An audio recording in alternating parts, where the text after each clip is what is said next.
قطاع الأشغال العمومية وقصد تحسين مستوى الخدمات العمومية بالمناطق النائية، باشرت السلطات المحلية بولاية إن صالح في مشروع تهيئة وتعبيد شبكة الطرقات العينة من قرية الزاوية مع أحمد بن مسعود.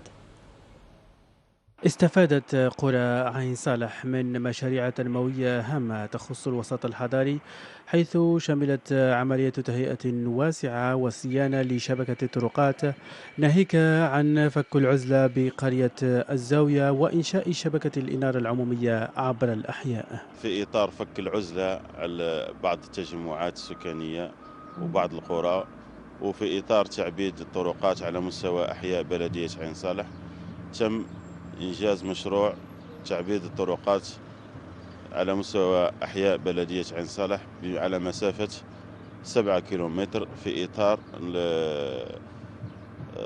صندوق التضامن والضمان للجماعات المحلية. ساكنة هذه المناطق استقبلت المشاريع الإنمائية بكل ارتياح، وينتظرون برامج أخرى تلبي احتياجاتهم. ما نقولوا كان جو 15 جو تسكر الطريق، وهذا السلطات المحليه، نشكر السلطات المحليه بان التكمله اللي جاتنا دارت لنا مجهودات كبيره وعاونتنا ودارت لنا جهد كبير.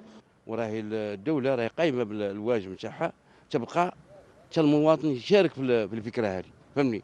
مثلا هذه يجيك التهيئه عند الدار، لازم تقوم بالعمل نتاعك، باللونغار نتاعك، بالسميتو، بالصيانه، عاد تعاون. ونطلبوا ان شاء الله من الدوله كل الحوايج اللي هما ناقصين دير لهم مشاوير، دير لهم مشاوير.